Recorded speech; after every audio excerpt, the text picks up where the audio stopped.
Créer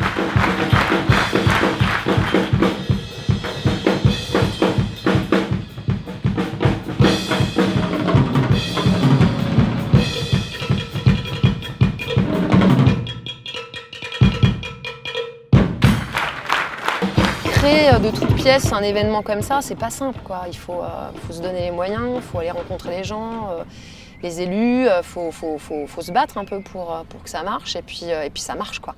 Je trouve ça très important, j'allais dire la délocalisation théâtrale, mais non, puisque le théâtre est partout. Mais voilà, de pouvoir offrir à tous les publics, même dans des villages, un festival de qualité avec des pièces, voilà, tout ce qu'il y a d'inhérent à la qualité, selon moi, c'est-à-dire un vrai questionnement sur le monde, sur l'humain, sur quelque chose qui nous éveille. Et non, honnêtement, je ne connais pas d'autres festivals aujourd'hui qui offrent une programmation aussi éclectique. C'est passionnant parce qu'en fait c'est un mélange de pièces de jeunes auteurs, mais c'est aussi des pièces qui ont été cherchées dans le sud de la France, un festival très célèbre que je n'aimerais pas. Et donc en fait c'est un mélange de tout ça, et on a vraiment des pièces qui sont... Il y a des pièces pour tous les publics. Il y a toujours quelque chose d'un peu élitiste sur Paris qui fait que il n'y aurait pas du tout la même ambiance qu'il y a ici. À Paris, on ne discute pas forcément après avec les artistes, on est très critique. Comment je pourrais dire ça? C'est pas la même démarche en fait. Ici, en fait, c'est vraiment la convergence de tout le monde, quoi.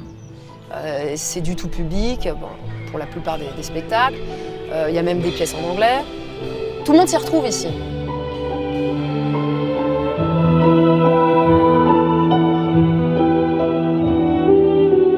On est à la fois localement implanté, on est des bénévoles et en même temps, je veux dire, on se frotte à des œuvres universelles.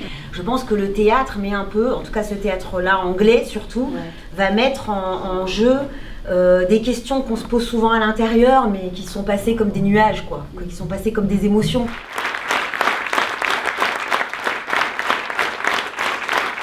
Dès le départ, c'est quelques habitants de la forêt qui se connaissaient, qui ont lancé ça, des passionnés de théâtre, et des acteurs aussi. Et en fait, c'est devenu un rendez-vous qui est un rendez-vous très sympathique pour les Cognins. C'est un moment de rassemblement aussi. C'est un moment où on se retrouve. Et donc, ça crée une très bonne dynamique entre les gens du village, mais ça a dépassé le village, parce qu'il y a aussi des gens de tous les environs qui viennent.